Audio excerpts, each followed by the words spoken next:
Apple have just released new iPads and they are seriously quick. But if you watch the latest iPad reviews, there's one common thread across all of the reviews, and that it's quite difficult to actually get the most performance out of these new Apple chips because iPad OS is just inherently limiting. It's essentially just a blown up version of an iPhone with a few additional features. Apple don't want to kill their Mac business, so they've designed the iPad carefully to slot in between the iPhone and the Mac part of their business. So it's bigger and does more than an iPhone, but it doesn't quite do as much as a Mac. And because of that, I actually have no desire to upgrade from my 2018 iPad Pro because I just find that this does everything I need it to do and it does it really fast. I'm sure that most 2018 iPad Pro owners would agree with me that it's still a wicked device.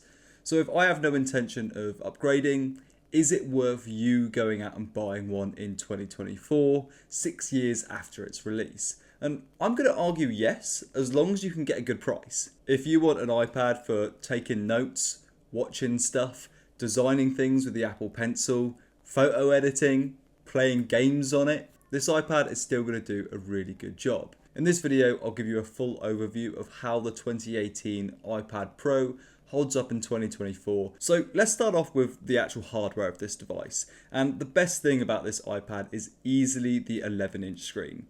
It's a Retina display that gets really bright and has a 120Hz refresh rate. And that high refresh rate just makes it feel so quick and snappy.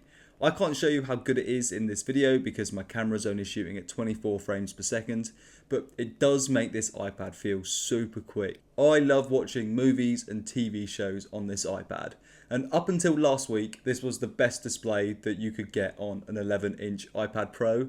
Apple have just tweaked the iPad display and it's now an OLED display, but this is still a pretty darn good display and it's one of the best that you can get on a tablet. Other than that, it looks the same as every other iPad. It's got a full screen display with no notch or home button, and at the top is a Face ID sensor, which works great, no complaints there. On the back of the iPad, there's a 4K 12 megapixel camera, which I'll talk about later, and it also has 4 speakers, making it absolutely awesome for watching stuff without headphones. So moving on to performance. This iPad is powered by the A12X chip and 4GB of RAM. And for everyday usage, this iPad is absolutely epic. It flies through apps, scrolling social media, watching Netflix, taking notes. Anything like that is easy work for this iPad. It's perfect for school as you can pair it up with a keyboard or you can write with an Apple Pencil. For note taking personally, I use a cheap AliExpress pencil which works completely fine. Gaming is still pretty solid on this iPad, so it's not going to be perfect, but it's not bad enough for me to consider upgrading. I've recently stayed with my family over Christmas and I actually just took my iPad and an Xbox controller. I had plenty of time to play GTA the Definitive Edition, Farming Simulator and Call of Duty. Sure, to get the best performance I had to drop the graphics a little bit, but it still ran really well for me. I've recently got embarrassingly addicted to Minecraft and I have played a ton of Minecraft on this iPad and it performs really solidly. Occasionally it will struggle and drop a few frames, but more often than not it's running absolutely fine. In terms of creative stuff, I don't actually do that much video editing or photo editing on this iPad. I do have Procreate downloaded and installed and will occasionally try to be a graphic designer until I realise that I'm absolutely rubbish at drawing. And again with video editing, I've got LumaFusion installed and I will occasionally edit some videos that I've shot on my iPhone and it runs pretty well for me. It's worth noting that Final Cut Pro will not run on this iPad.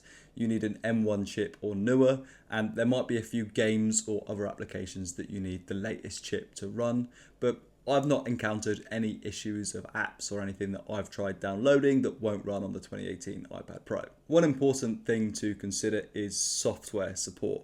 And I can't say how many more iterations of iPad OS this iPad is going to receive, but what I can say is this iPad performs very similarly to the 10th generation iPad that Apple is still selling for 350 quid. I don't think there's any performance reasons why Apple should drop the 2018 iPad Pro from receiving iOS updates. If they did drop it, I purely think it would be an excuse to try and get people to upgrade. This iPad still performs really well with plenty of headroom to update to new versions of iPad OS, and it performs, it's got the same amount of RAM, it's got very similar benchmarks to the 10th generation iPads that Apple is still selling brand new. So in theory, you could still receive up to another 4 or 5 more years of iPad OS on this iPad. It's unlikely, but it is possible. This iPad does not have a LiDAR sensor. If you don't know what a LiDAR sensor is, you definitely don't need one. On the back, it does have a 12 megapixel camera that can shoot 4K video. I've never used it. I've never once thought I want to take a photo or a video on this iPad Pro, but for the purpose of this video, I have taken some photos, and yeah, it looks decent. The front of this camera is 7 megapixels and can take 1080p video. For selfies and FaceTime, it does a good job. Finally, I want to talk about battery life. And battery life is a difficult one to comment on when we're talking about used devices because different iPads are going to have different levels of battery degradation. But in my experience, the battery is still holding up really well. I can easily go a few days without charging it, and that's including me watching heaps of videos on it, using it to read, and playing a ridiculous amount of Minecraft. So I've got no complaints when it comes to the battery life. When Apple released these new iPads, they also dropped the price of their entry-level iPad to £350. And I've already seen it on Amazon for about £330. And that makes it quite difficult to choose between the two, if I'm being honest. They both perform very well. The 10th generation entry-level iPad is probably going to get more years of software support, but the 2018 iPad Pro has got better accessory compatibility, and it's got that 120Hz screen. The display is just so good that for me, I think I might lean towards the 2018 iPad Pro if I can get a really good price over the 10th generation iPad, but that's just my preference.